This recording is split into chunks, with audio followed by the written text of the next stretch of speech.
Hey everyone, I haven't posted since a really long time on my channel, and it's not because I don't have any new political materials or anything like that to share with you guys, but it's predominantly because I've been quite busy.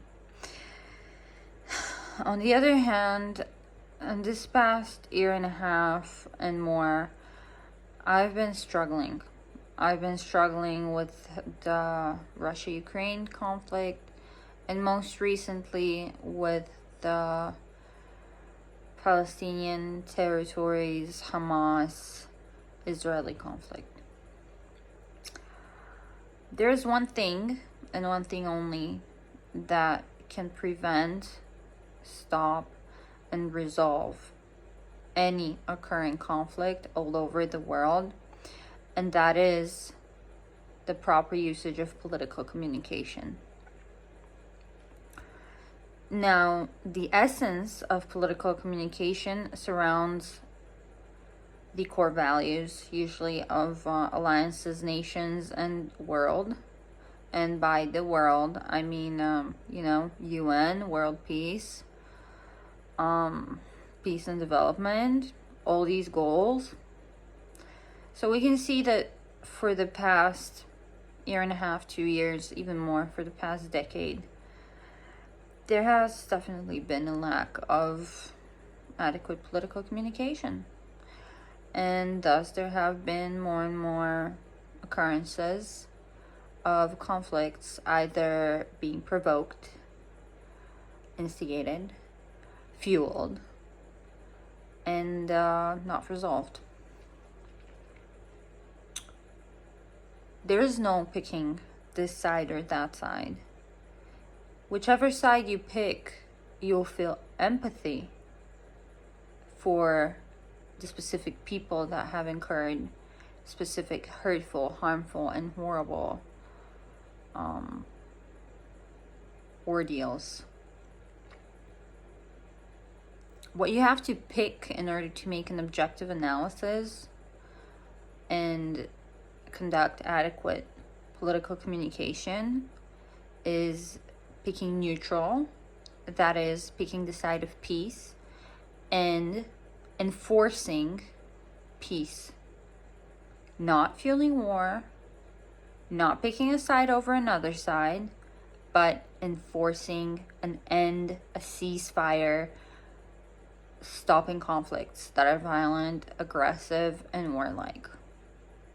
There is no merit in people dying. No matter how much money somebody wins from death, that's blood money. And blood money is usually associated with very dark and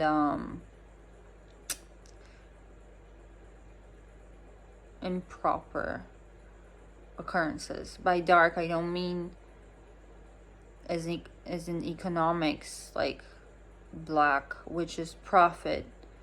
By dark, usually what we mean is shady dealings that are either criminal or are full of abuses or other stuff like that.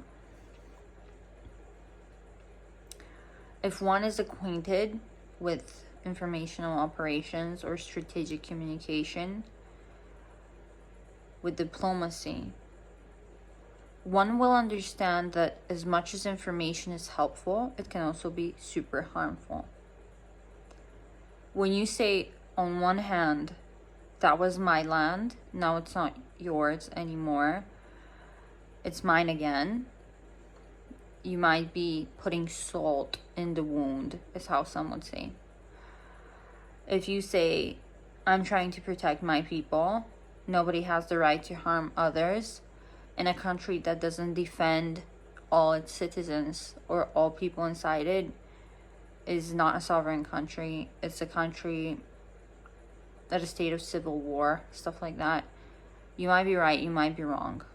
But the point here is that we can find excuses for anyone on any side doing anything, but excuses aren't going to feed you. Excuses aren't going to dress you. Excuses aren't going to save your life when you need saving.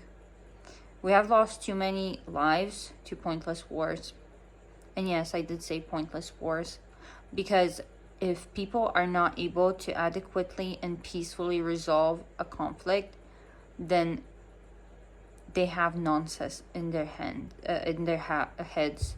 Nonsense, absolute nonsense. Doesn't make sense. This is absolute insanity.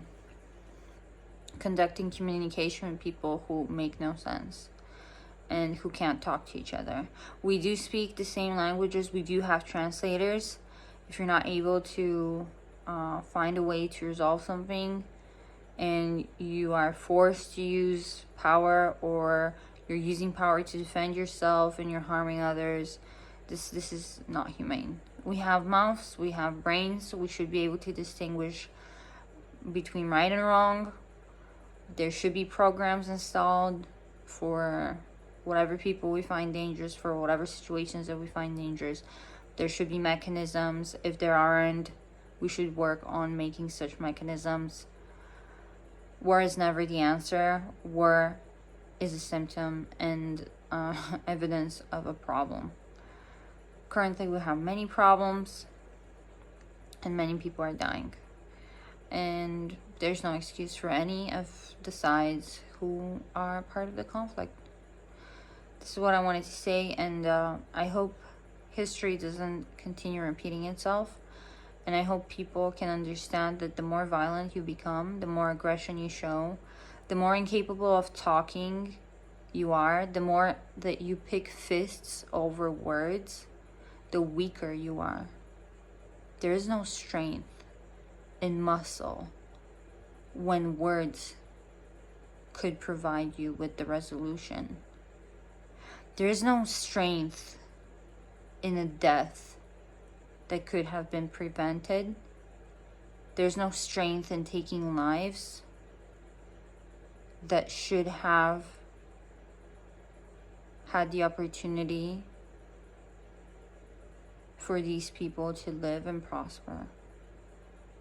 What is happening around the world is disturbing, at the least to say. And I pray to God. I pray for peace.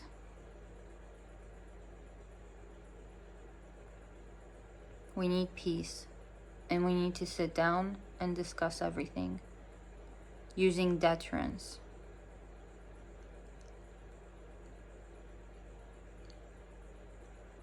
There used to be people saying that they would not negotiate with terrorists, but these same people began to negotiate with terrorists a little after. So there's no excuse for not trying our best to use deterrence, to pull back, to try to be peaceful again. There's no excuse for it.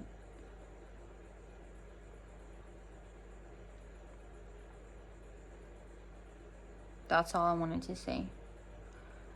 I hope this was interesting, at the least to say. And I really do hope for peace.